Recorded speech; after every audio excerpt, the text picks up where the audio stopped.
예, 평안하셨습니까? 예, 오늘도 하나님의 말씀으로 함께 안식일의 은혜와 평안을 누리시게 되기를 바랍니다. 예, 오늘 비유의 말씀은 마태복음 22장에 있는 비유의 말씀을 보겠습니다. 마태복음 22장 1절부터 14절까지에 있는 비유입니다. 자, 찾으셨으면 읽어주십시오. 1절부터 14절입니다. 예수께서 다시 비유로 대답하여 가라사대 천국은 마치 자기 아들을 위하여 혼인잔치를 베푼 어떤 임금과 같으니 그 종들을 보내어 그 청한 사람들을 혼인잔치에 오라 하였더니 오기를 싫어하거늘 다시 다른 종들을 보내어 가로되 청한 사람들에게 이르기를 내가 오찬을 준비하되 나의 소와 살찐 짐승을 잡고 모든 것을 갖추었으니 혼인잔치에 오소서 하라 하였더니 저희가 돌아보지도 않고 하나는 자기 밭으로 하나는 자기 상업차로 가고 그 남은 자들은 종들을 잡아 능욕하고 죽이니 임금이 노하여 군대를 보내어 그 살인한 자들을 진멸하고 그 동네를 불사르고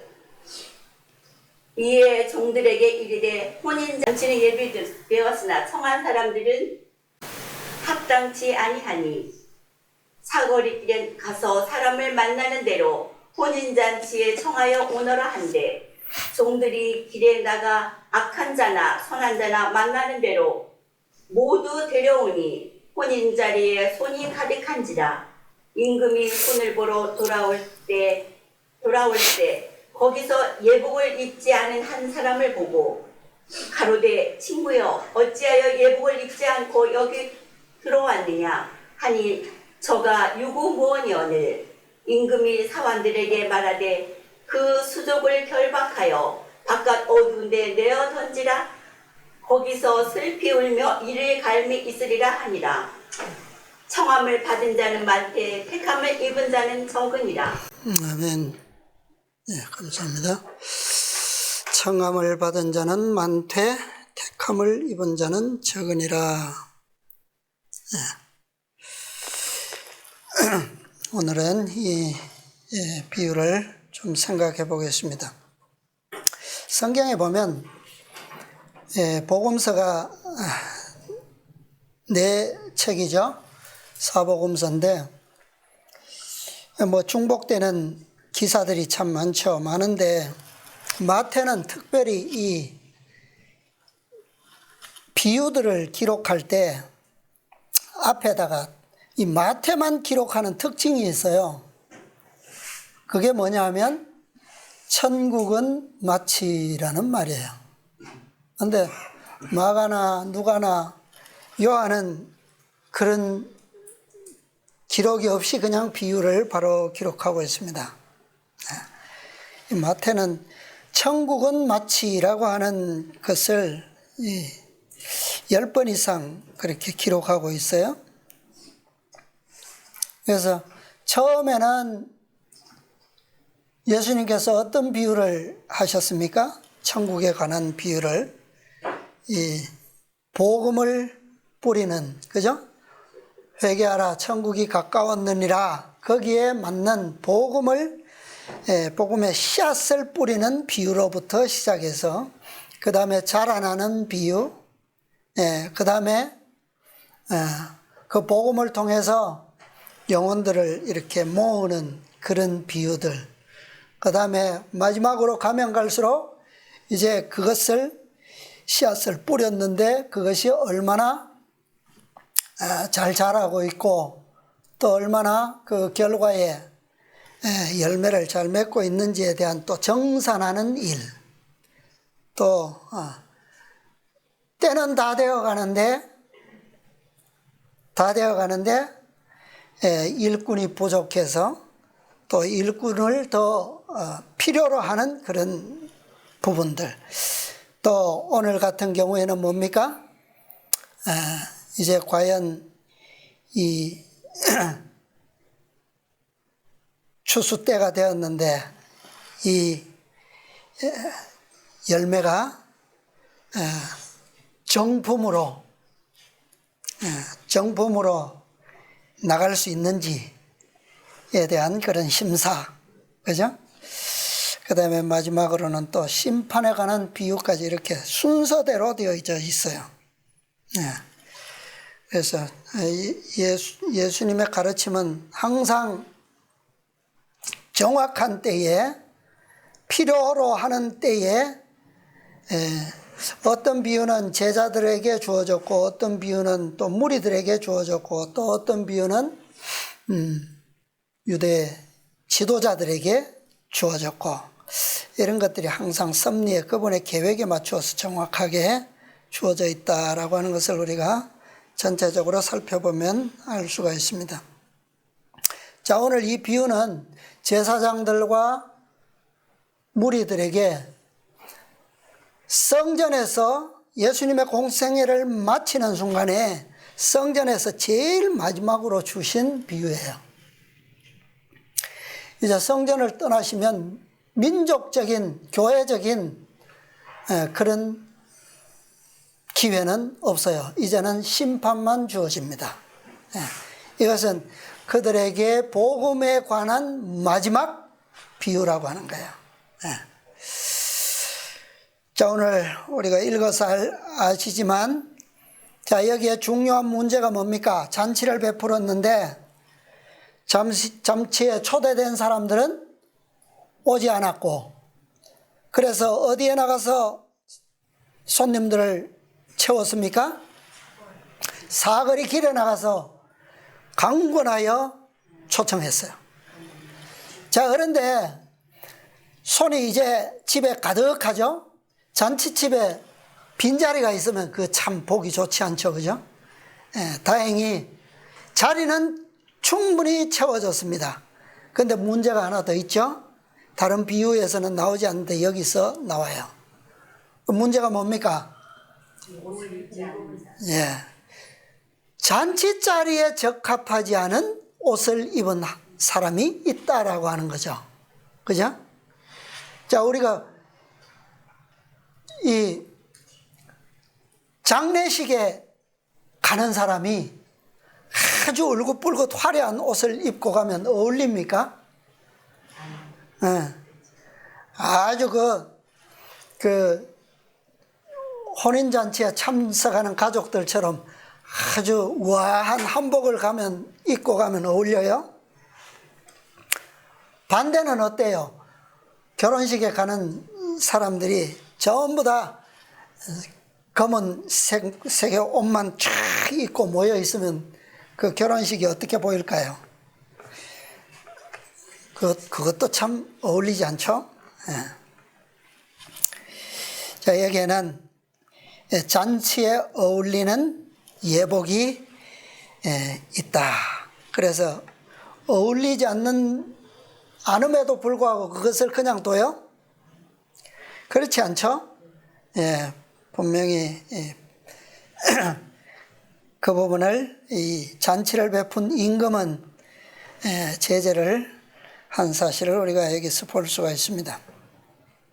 그런데 이 잔치에 대한 비유가 이 마태복음 여기만 나오는 것이 아니고 누가복음에도 잔치의 비유가 나오죠. 우리 한참 전에 우리가 보았는데 누가복음 14장에 보면 어떤 사람이 큰 잔치를 베풀었어요. 그리고 5차례의 이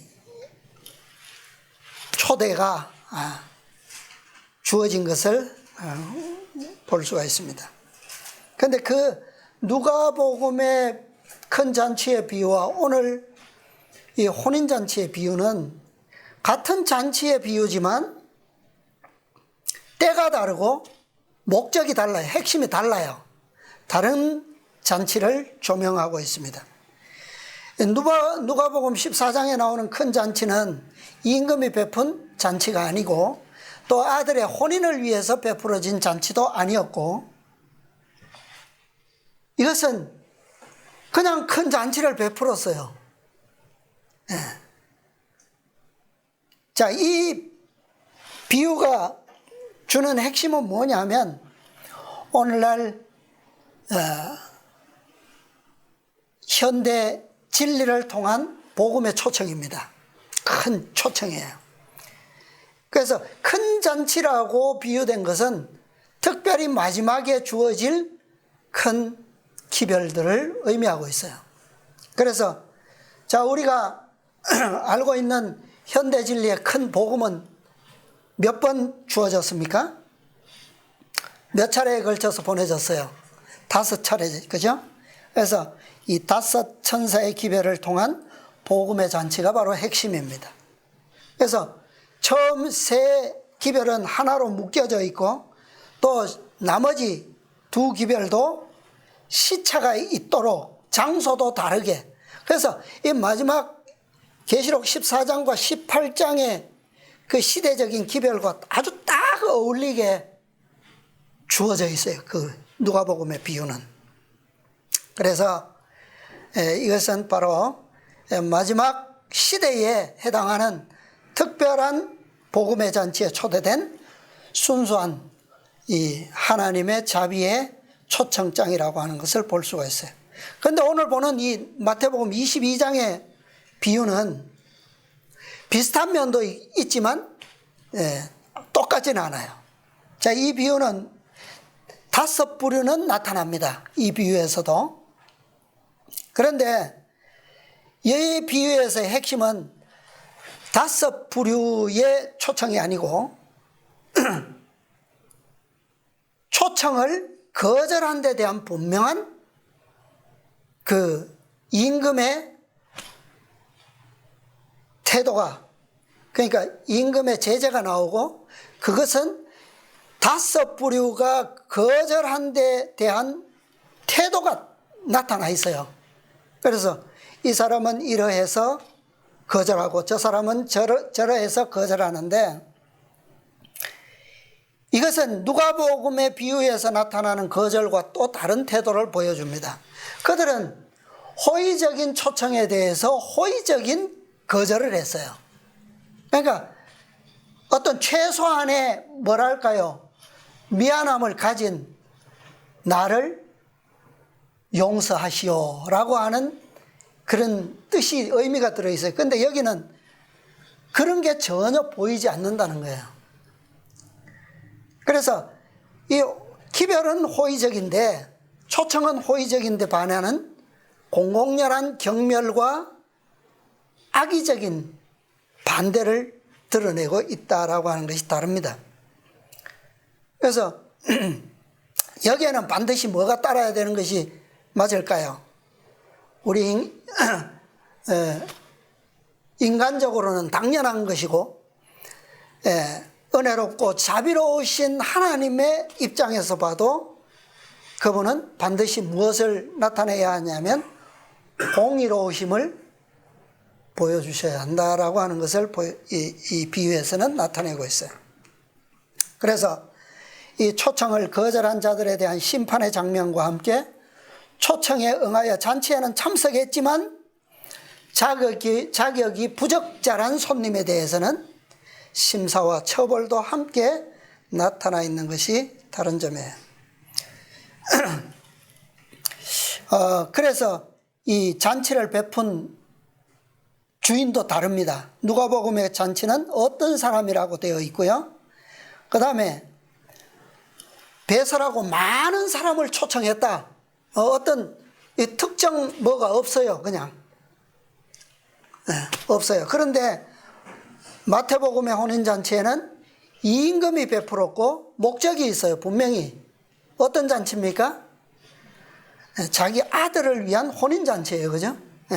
그렇기 때문에 대상이 분명히 기준이 있다라고 하는 것을 2 잔치는 다르게 그렇게 보여주고 있습니다.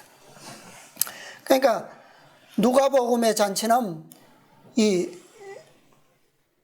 그냥 넓은 차원에서, 전 세계적인 차원에서 손님을 이 큰 잔치에 맞게끔 빈자리가 없도록 채우는 것이 목적이에요. 채우기만 하면 되는 거예요. 그런데 마태복음의 혼인잔치는 자리를 채우는 것은 물론이고 잔치에 합당한 자들로 채우는 것이 더 핵심적인 목적이라고 하는 거예요. 그냥 채우는 것이 아니라 합당한, 왜? 임금의 아들의 혼인잔치이기 때문에 자격이 분명히 필요하다. 다른 점이 하나 또 있는데 누가복음에는 재초청이 없습니다. 한번 거절한 사람들을 다시 찾아가는 일이 없어요.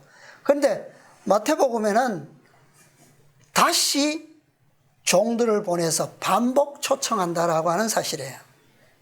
그래서 이 마태복음의 혼인잔치는 계시록 14장의 기별이 거절되었지만 그럼에도 불구하고 거절한 그들을 향해서 다시 18장에 가서 다시 종들을 보내서 초청을 한다라고 하는 점이 있어요.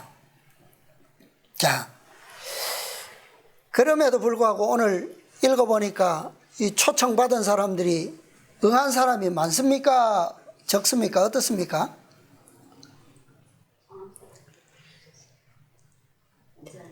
이것을 오늘 우리가 현대기별에 계시록 14장과 18장 현대기별에 적용해서 본다면 이 기별을 받은 초청장을 받은 대부분의 사람들이 어떻게 한 거예요? 거의 다가 거절한 거예요. 그죠? 거절한 거예요. 그래서 예수님께서 뭐라고 말씀하셨습니까? 이 비유의 중간에 심사가 있기 전에 뭐라고 말씀하셨어요? 4절, 청함을 받은 자는 많되 택함을 입은 자는 적으니라. 자, 이 성경절이 사실은 제가 이 말씀을 생각해 볼 때는, 연구해 본 결과로는 끝에 이 비유의 결과로 들어가는 것보다는 중간에 들어가야 되지 않나, 8절 다음에 들어가야 하지 않나 싶어요. 왜냐하면 사실은 처음 초대받은 사람들은 거의 오지 않았지만 그 집을 채운 사람들은, 가득 채운 사람들은 어디서 온 사람들입니까? 사거리 길에서 온 사람들이거든요. 그죠? 그런데 그들은, 그래서 이게 좀 8절과 14절이 조금 의미가 조금 이렇게 바뀌어지면 더 우리가 이해하기가 더 쉽지 않겠나, 저는 그렇게 생각이 됩니다.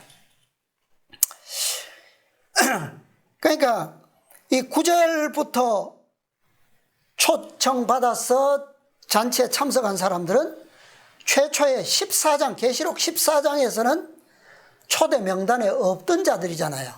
그죠? 없던 자들이에요. 없던 자들이 사거리에 나가서 큰 외침을 통하여 이 집의 자리가 가득 채워졌다라고 하는 거죠. 그러니까 이 18장의 초대 명단에도 사실은 없는 사람들이에요, 이 사람들은. 그리고 이제 남은 한 가지 문제는, 그들이 명단에는 없었지만 큰 외침을 통해서 나온 자들과 함께 이전에 온 자들이 함께 무엇을 받습니까? 최종 심사를 받는데, 뭐 명단이 있었든 없었든 길거리에서 왔든 어쨌든 간에 심사는 같이 받는다라고 하는 거예요. 그러니까 우리가 실제적인 마지막 사건들을 보면 늦은 비를 통한 큰 외침 이후에도 임금이 준비한 예복을 입지 않고 자신의 옷을 입은 채 참석한 자들이 있다는 것을 보여주고 있죠. 늦은 비가 왔는데도, 큰 외침을 통해서 많은 사람들이 이 초청에 응해서 왔는데도 그 자리에 누가 있다고요? 합당치 아니한 사람이 있다. 그러니까 우리가 마지막 사건들을 보면 늦은 비를 받으면 그걸로 사실은 뭐 거의 완성된 것으로 보잖아요. 그죠? 그런데 왜 이런 일이 있느냐? 자, 이 사업은 무슨 사업입니까? 계시록 14장과 18장의 복음은 어떤 사업을 위한 잔치예요? 셋째 천사가 14만 4천인을 인치는 사업 아니에요. 그죠? 인치는 천사. 그런데 이 인치는 천사는 최종적인 심사를 통해서 그의 사업을 끝낸다라고 하는 결론이 여기에서 나오는 겁니다.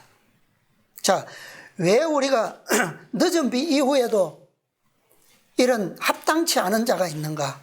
이건 역사를 통해서, 표상을 통해서 분명히 보여지거든요. 이런 비의 때에도 있었습니다. 자, 120명의 제자들이 이런 비를 받았잖아요. 오순절날. 그런데도 어떤 자들이 나왔느냐? 사도행전 4장에 가면 아나니아와 삽비라가 나오죠. 그들도 뭐 분명하게 이 120명의 이름이 기록되지는 않았지만 그 1장부터 이 4장의 기록까지 쭉 보면 아나니아와 삽비라가 거기 있었을 가능성이 있어요. 없지 않습니다. 왜냐하면 4장에 연결되어 있어요. 이게 사건이. 그런데 더 확실한 것은 표상적인 역사, 출애굽의 역사에도 분명히 나온다는 거예요. 누가 나옵니까? 늦은 비를 상징하는 요단강을 건너잖아요. 건너서 여리고에서 큰 해침을 하죠. 그 이후에 누가 나옵니까? 실패한 사람이. 아간이 나오잖아요. 그런데 이 아간은 그냥 이스라엘 백성이 아니고 특별히 유다 지파예요. 유다 지파. 네. 특별히 택함 받은 이 마지막까지 남김을 받는 유다 지파 가운데서 이 아간이 나왔다라고 하는 거예요. 이들은 큰 해침을 통해 나온 사람이 아니에요. 큰 해침에 뭐한 사람입니까? 동참한 사람이에요. 동참한 사람. 어떻게 이들이 이 역사에 동참하게 되었는지는 우리가 분명히 알 수가 없습니다. 더 이상의 기록으로는 증명할 길은 없어요. 그러나 우리가 예수님의 이 비유를 통해서 분명히 알 수 있는 것은 이런 자들을 예수님께서는 분명히 어떤 씨를 뿌렸는데, 좋은 씨를 뿌렸는데 밤에 누가 왔어요? 사단이 와서 어떤 씨를 뿌렸다고요? 악의 씨앗을 뿌렸다는 거예요. 그런데 그것이 처음에는 알 수가 없죠. 없는데 언제 알 수 있습니까? 그게 발화하지 않을 때는 몰라요. 아무도 그걸 알아챌 수가 없어요. 씨앗 그대로 있으면. 그죠? 씨앗 그대로 있을 때는 이게 배추신지 무엇인지 비슷하잖아요. 그죠? 알 수가 없어. 그런데 그것이 발화해서 열매를 맺으면 드러나죠. 그런데 예수님의 비유에는 그들을 어떻게 하도록 했습니까? 뽑을까요? 하니까 언제까지요? 추수 때까지 그냥 둬라. 그런데 추수 때까지 그냥 두는데 분명히 갈아지는 알곡보다 먼저 추수된다는 거예요. 먼저. 때가 정해져 있어요. 이것이 자, 예수님의 제자 중에서도 그런 사건이 있죠. 누굽니까? 가룟 유다.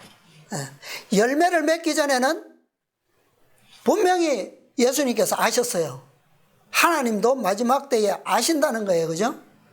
그런데 그들은 추수 직전에까지는 함께 있게 두어진다는 겁니다. 그래서 혼인잔치의 비유에서도 예복을 입지 않고 들어온 사람은 마지막 큰 외침을 통해서 잔치에 들어온 사람이라기보다는 큰 외침에 동참한 사람일 가능성이 더 크다는 겁니다. 그죠? 아나니아와 삽비라가 그랬고 아간이 그랬던 것처럼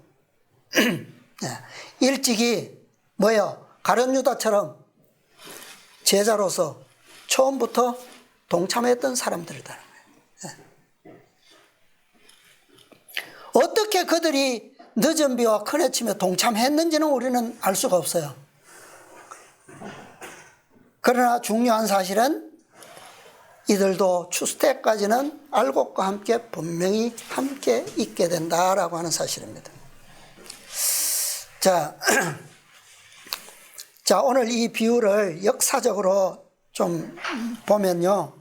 초대장은 구약시대 선지자들을 통해서 이미 보내졌습니다. 선지자들을 통해서 무엇이 예언되었어요? 누가 오실 것을? 복음의 실체이신 메시아가 이 땅에 오실 것에 대한 그 잔치에 대해서 수없이 많은 기별들을, 초청장들을 이 백성들에게 보내셨어요. 1000년 이상 그들은 그 초청장을 뭐 했습니까? 보고 만지고 듣고 의식을 통해서, 그죠? 제사를 통해서 그들은 그 초청장을 늘 간직하고 있었어요. 또 실제로 그 잔치가 가까이 왔을 때 어떻게 했습니까? 종들을 또 보냈어요. 그 종이 누구냐 하면 침례 요한입니다. 침례 요한이 와서 이제 잔치가 시작될 것이니까 오시라고 침례 요한이 보내졌어요. 자, 그 다음에 여기 보면 4절에 보면 다시 다른 종들을 보냈다 그랬어요. 다시 다른 종들을 보냈는데 이 종들은 누굽니까? 실제로 복음의 실체 되시는 예수님께서 오셔서 3년 반 동안 그들을 초대했어요. 그죠? 이제 은혜의 왕국이 곧 세워질 거다. 그것을 증거하셨어요. 그 다음에 또 제자들을 보냈습니다. 그런데 여기에 뭐라고 그랬어요? 처음 사람들은 오기를 싫어했는데 나중 사람들은 어떻게 했습니까? 밭으로 간 사람은 가고 상업차로 간 사람은 갔는데 남은 자들은 어떻게 했다고요? 그들을, 종들을 잡아서 능욕하고 죽이니. 침례 요한도 죽임을 당했어요. 예수님도 죽임을 당했어요. 제자들도 죽임을 당했습니다. 네. 결국 이들을 임금이 노하여 군대를 보냈는데 어떻게 했다고요? 어떤 군대가 왔어요? 어떤 군대가 와서 이 백성들을, 이 초청을 거절하고 죽인 자들을 진멸했습니까? 로마 군대가 왔죠. 그죠? 하나님께서 로마 군대를 보내셔서 이 백성들을 진멸하고 동네를 불살랐다 그랬어요. 어떤 동네입니까? 예루살렘을 불살랐어요.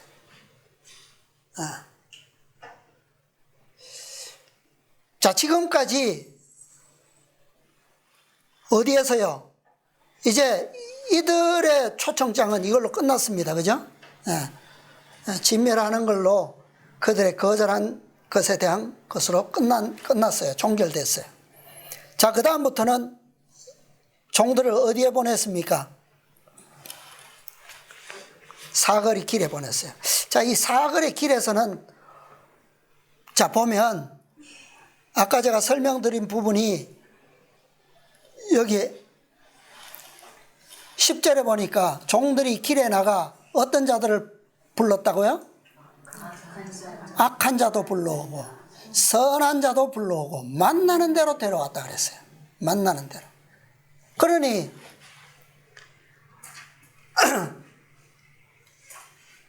이 마지막 때에 아간과 같은, 그러니까 출애굽할 때도 순수한 이스라엘 백성들을 만나온 게 아니잖아요. 그죠? 거기에 누구도 있어요. 애굽 사람들도 섞여 있었어요. 그런 것처럼 또 뭐 이스라엘 사람이라고 다 하나님의 백성이 될 수는 없잖아요. 그죠? 기회는 주어졌지만 선택은 각자의 몫이에요.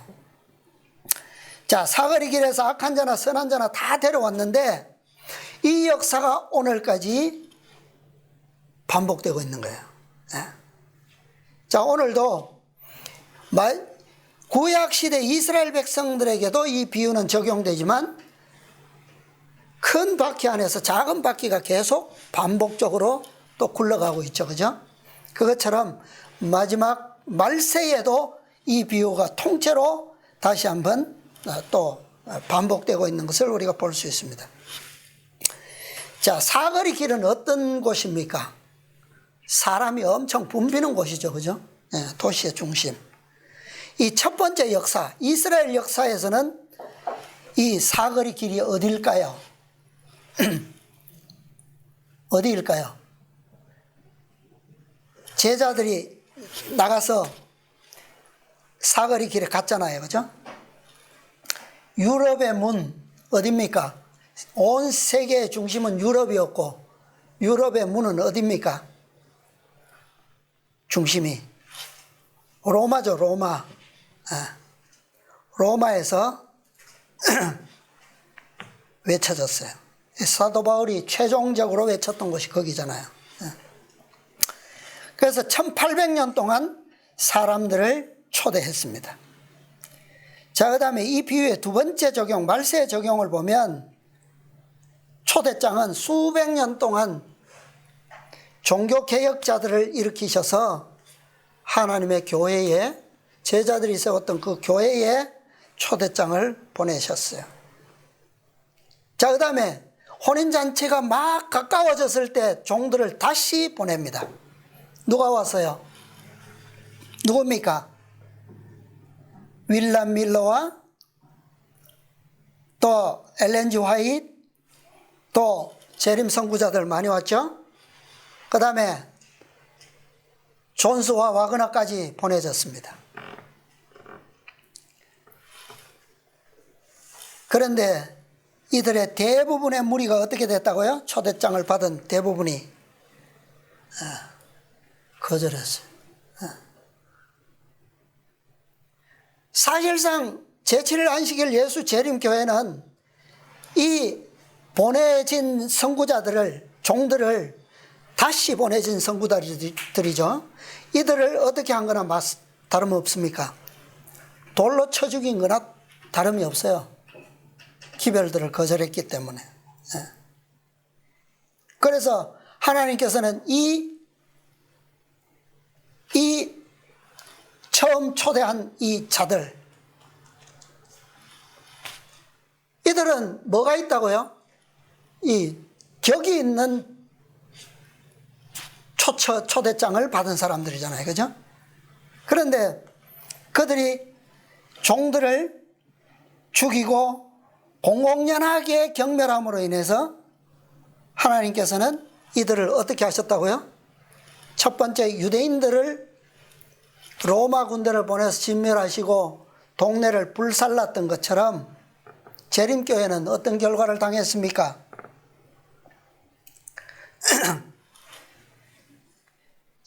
세계 1차 전쟁에서 그들의 군대에 의해서 이들은 진멸되도록 하셨어요. 내줬어요. 그리고 이 재림교회의 망대는 무너졌어요. 불살라졌어요.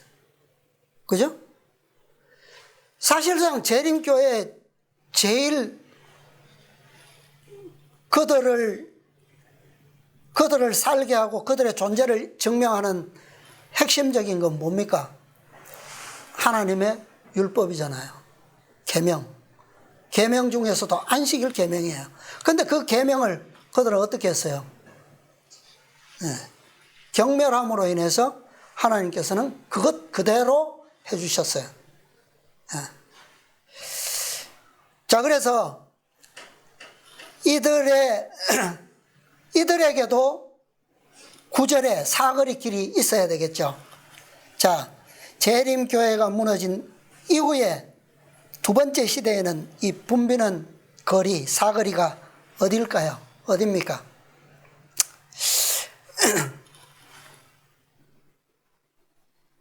구약시대에는 세계의 문이 중심이 로마였다면 두 번째 시대의 중심은, 세계의 중심은 어딥니까? 미국이죠. 그죠? 그래서 미국을 중심으로 기독교의 나라에서 이제 다시 시작된 거예요, 이게. 그래서 자리는 거의 채워졌습니다. 이제 남은 것은 뭐밖에 없어요? 뭐밖에 없습니까? 임금이 손을 보러 들어오는 심사만 남아있어요. 예. 심사가 있을 것입니다. 거기서 예복을 입지 않은 한 사람을 보고 뭐라고 말씀하셨어요? 친구여, 어찌하여 예복을 입지 않고 여기 들어왔느냐? 그냥 막 불러들인 손이 아니에요. 여기는 분명히 혼인잔치이기 때문에 모르는 사람 막 불러들이는 잔치가 아니라는 거예요. 여기는. 예. 그래서 계시록 14장과 18장의 기별은 분명히 뭐예요? 격이 있는 잔치다. 그래서 손님의 자격이 분명히 있다는 거예요. 예. 자, 그 자격이 뭐냐? 과연 이 한 사람이 유구무원 대답할 것이 없는 자기 옷을 입고 있는 이 예복, 이것은 뭔가? 자, 몇 말씀 좀 찾아볼게요. 실물교훈 309, 310 구속의 역사 1133입니다. 1133 잔치 자리에서 임금이 손님을 심사하는 일은 무엇을 표상한다고요? 심판을 표상한다. 복음잔치에 참석하는 손님들은 하나님을 섬긴다고 하는 자들이며, 이들은 그냥 무작정 불러온 자들이 아니라는 거예요. 네. 섬긴다고 하는 자들이며 생명책에 저희 이름이 뭐예요? 기록된 사람들이다. 이들을 심사하는 거예요. 네. 그러나 그리스도인이라고 자칭하는 사람들이 다 참된 제자는 아니다. 최후의 상급을 주기 전에 먼저 누가 의인의 유업을 받을 자격이 있는지를 결정해야 한다. 이러한 결정은 그리스도께서 구름을 타고 재림하시기 전에 있어야 할 것이다. 각시대 대쟁투에도 말씀하셨어요. 이와 같이 품성을 검사하는 일, 곧 누가 하나님의 나라에 들어갈 준비가 되었는지 결정하는 것이 곧 조사심판이다 그랬어요. 하늘 성소에서 하는 마지막 사업이다. 그렇게 말씀하고 있습니다. 네. 자, 이 손님을 심사하는 것은 심판을 표상하고 조사심판이고 마지막 사업이다 그랬는데, 과연 손님을 심사하는 기준이 뭐냐? 오늘 비유해 보니까 그 기준이 뭐라고요? 예복을 입었냐 안 입었냐, 그게 심사 기준이라는 거죠. 자, 그런데 그 예복은 뭐라고요? 진짜 그리스도인인가 아닌가, 제자인가 아닌가, 참 제자인가 아닌가, 그거죠. 근데 그것은 또 다른 말로 310페이지에 보면 한 문단 건너서요, 비유 가운데 예복은 그리스도의 참된 제자들이 갖추어야 할 뭐라고요?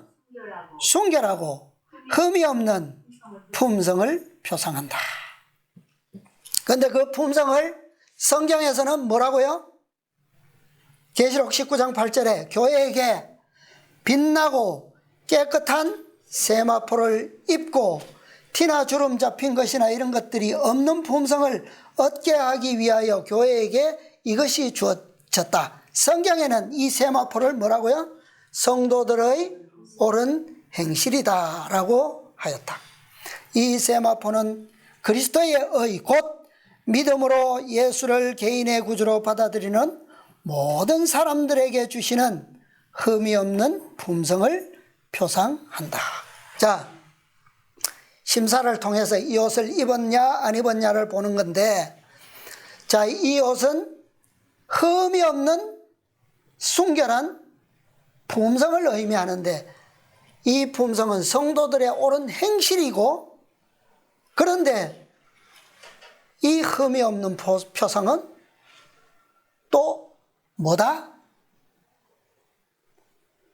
우리의 의가 아닌 누구의 의라고요? 그리스도의 의다라고 하는 거예요.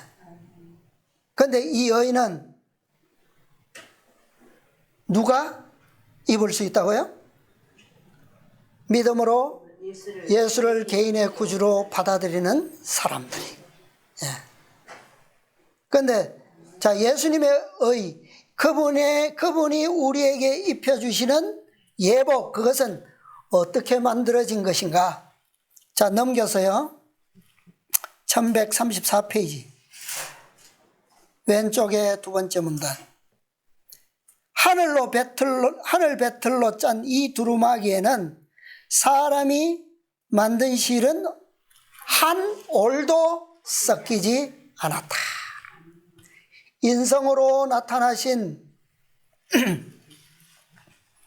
그리스도께서는 완전한 품성을 나타내셨고 이 품성을 우리에게 나눠주신다.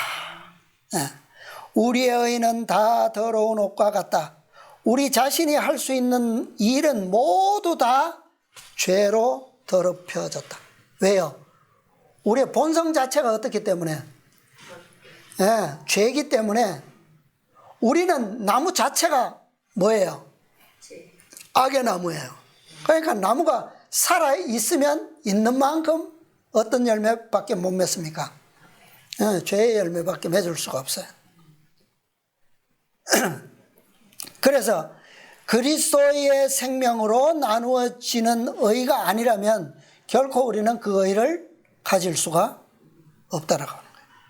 그러나 하나님의 아들께서는 우리 죄를 없이 하려고 나타내신 바 된 것을 너희가 아나니 그에게는 죄가 없느니라. 죄는 불법으로 정의되었다. 그러나 그리스도께서는 율법의 모든 계명을 지키셨다. 이렇게 해서 만들어진 의가 뭐예요? 그리스도의 의라고 하는 거예요. 그는 자기에 대하여 나의 하나님이여 내가 주의 뜻 행하기를 즐기오니 주의 법이 나의 심중에 있나이다 라고 말씀하셨다. 그는 이 세상에 계실 때에 그의 제자들에게 내가 아버지의 계명을 지켰다고 말씀하셨다. 그는 당신의 완전한 순종으로 말미암아 모든 인류로 하여금 하나님의 계명을 지킬 수 있게 하셨다. 우리가 그러니까 그분의 완전한 순종은 완전한 의를 만들으셨고 그 의를 우리에게 주셔서 그 생명을 우리에게 주셔서 우리로 하여금 하나님의 계명을 뭐 할 수 있도록 지킬 수 있도록 이게 어디에 나옵니까? 시대소망 762페이지에 나오는 말씀이죠. 지킬 수 있게 하셨다. 그러니까 당신의 생명의 속성이 아니고서는 누구도 열매가 바뀔 수가 없는 거죠. 그죠? 의의 열매를 맺을 수가 없습니다. 그렇게 되는 방법을 여기에도 실물교훈에 똑같이 기록하고 있는 거야. 우리가 우리 자신을 어떻게 할 때? 그리스도께 바칠 때 우리의 마음은 그리스도의 마음과 연합되고 우리의 뜻은 그분의 뜻에 합병되고 우리의 정신은 그분의 정신과 하나가 되고 우리의 생각은 그분에게 사로잡히게 되어 마침내 우리는 그분의 생애를 살게 된다. 그러니까 당신의 생명을 우리에게 시대의 소망에서는 당신의 생명을 우리에게 뭐 하신다고요? 그 생명을 우리에게 주신다. 그리고 우리에게 무엇을 불어넣으신다고요? 하나님의 속성을 사람들에게 불어넣으신다. 이게 이거예요. 그러니까 우리가 그것을 받고자 원하면 그게 무슨 말입니까? 우리가 우리 자신을 그리스도께 바칠 때에 그분은 우리에게 그분의 생명을 주시고 그분의 속성을 어떻게 해요? 우리에게 넣어주셔서 하나가 되게 만드신다는 거예요. 이것이 바로 그분의 의의 옷을 입는다는 의미이다. 그리하면 주께서 우리를 보실 때에 무화과나 뿌이 잎으로 엮은 옷이나 죄로 인해 벌거벗고 뒤틀린 우리의 몸은 보지 아니하시고 여호와의 율법을 온전히 순종하심으로 이루신 당신 자신의 의의 두루마기를 보게 된다. 그래서 이것이 바로 뭡니까? 그분의 거룩한 속성이 불어넣어짐으로 이루어지는 결과죠. 그죠? 그래서 762페이지의 결론이 뭐예요?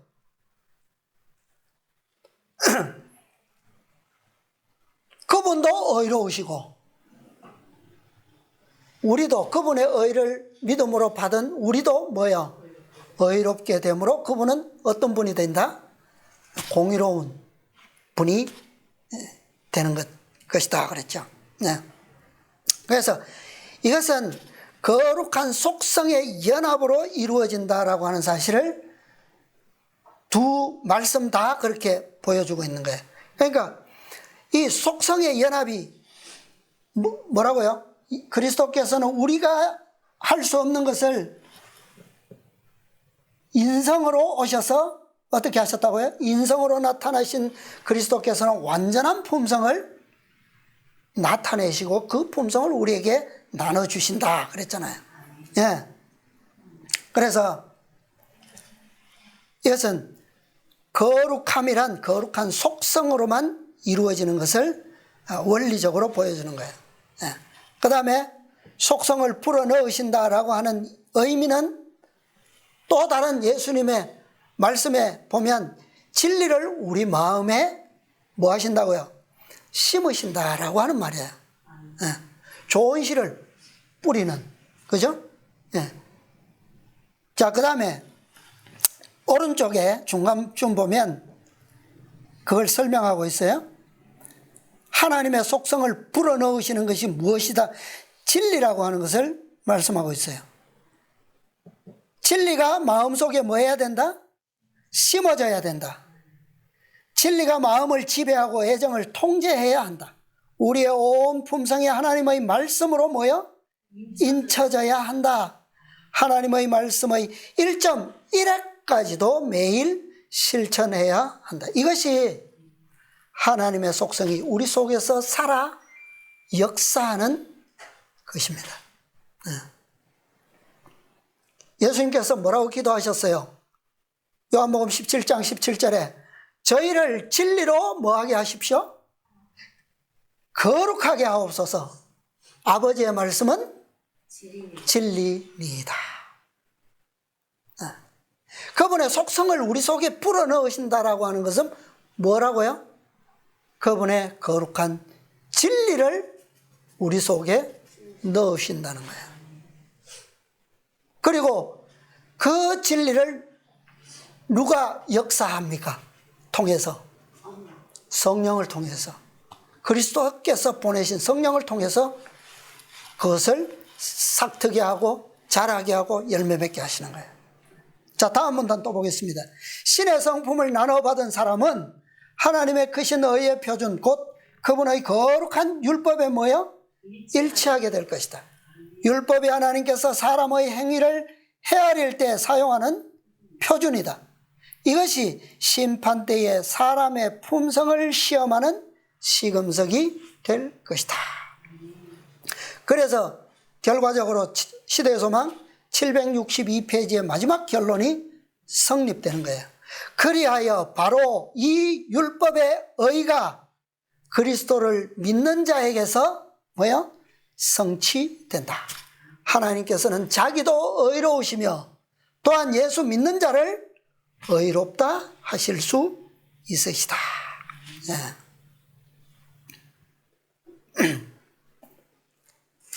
자, 우리가 이 원리를 분명히 기억해야 됩니다. 그래서 우리가 말씀의 진리가 우리 속에 없으면 성령께서 역사하실 수 있는 여지가 없는 거죠. 예. 그래서 예수님께서는 십자가에 돌아가신 바 되었지만 무엇을 연구함으로?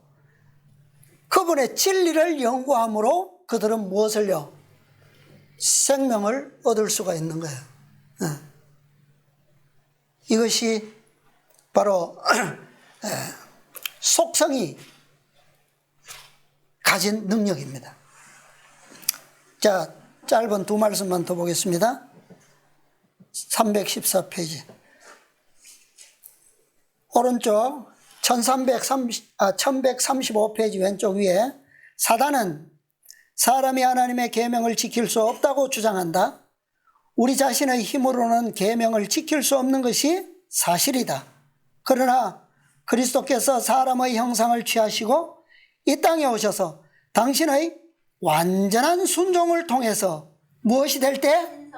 신성과 인성이 연합될 때 하나님의 모든 법도를 지킬 수 있다는 것을 증명하셨다. 생애를 통해서. 이것만이 원리라는 거예요. 예. 이것이 속성의 연합이고, 속성의 연합은 믿음으로 그리스도께 자신을 바칠 때 이루어지는 겁니다. 그죠? 그럴 때에 뜻이 합병되고 생각이 하나가 되고, 그분의 생명이 비로소 살아 역사하는 거예요. 이것이 다른 말로 하면 이게 완전한 순종입니다. 완전한 순종. 왜요? 지금 우리 속에서 살아 움직이는 생명은 누구의 생명이기 때문에? 그리스도의 생명이기 때문에 이 순종은 완전한 순종일 수밖에 없죠. 그죠?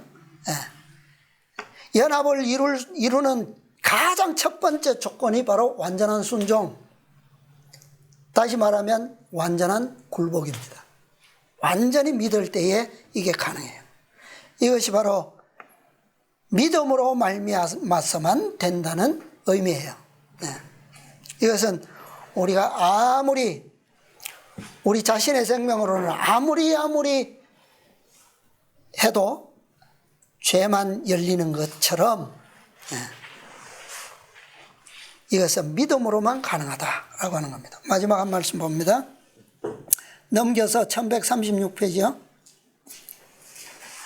왼쪽 단 맨 위에 값없이 주시는 그리스도의 의를 거절하는 자들은 그들로 하여금 하나님의 자녀가 되게 할 품성의 특성을 거절하는 것이다.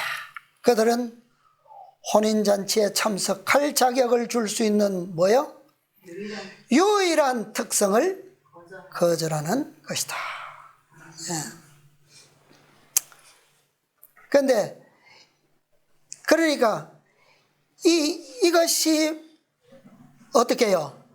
마지막 때에 이 하나님의 아들의 혼인잔치에 참석하게 될 백성, 그들의 유일한 자격을 갖추는 것인데, 그것은 초청장이 몇 번요? 5번에 걸쳐서 똑같은 초청장이 주어졌다는 거죠. 그러니까 우리가 기별을 분리해서 연구할 때는 첫째 천사의 기별은 영원한 복음, 둘째 천사는 바벨론이 무너졌다고 하고, 셋째 천사는 짐승의 표를 받지 말라, 이렇게 다 구구절절이 있지만, 따지고 보면 그 모든 경고 속에는 다 어떤 초청이 들어있다는 거예요. 이 하나의 초청이 핵심이라는 거죠. 자, 우리가 정말 진리를, 그리스도의 교훈의 진리를, 생명의 진리를, 씨앗을 우리 마음속에 많이 심으면 심을수록 우리는 무엇에 유리합니까? 그분의 속성이 연합되는 양이 양적으로, 그죠? 질적으로 훨씬 충만해지겠죠? 그럴수록 우리는 그분의 잔치에 참석할 자격을 이루게 될 것입니다. 아까 뭐라고 그랬어요? 하나님의 말씀 얼마만큼이라도요? 말씀의 1.1핵까지도 우리에게 뿌려졌다면 그것은 매일 어떻게 해요? 살아있는 증거를 가져야 돼요. 어떤 말씀도 우리 속에서 불신되거나 의심되거나 그런 일이 없도록 정말 성령께서 매 순간 우리 속에 살아서 역사하셔서 우리의 생애가 정말 이렇게 바깥 어두움에 내어 던지는 그런 명령을 통하여 우리가 두려움에 있는 그런 사람이 되지 않도록 주님께서 우리를 도와주시고 성령께서 역사하셔서 우리 모두 이 큰 축복에 함께 참여하게 되시기를 바라면서 말씀을 마치도록 하겠습니다.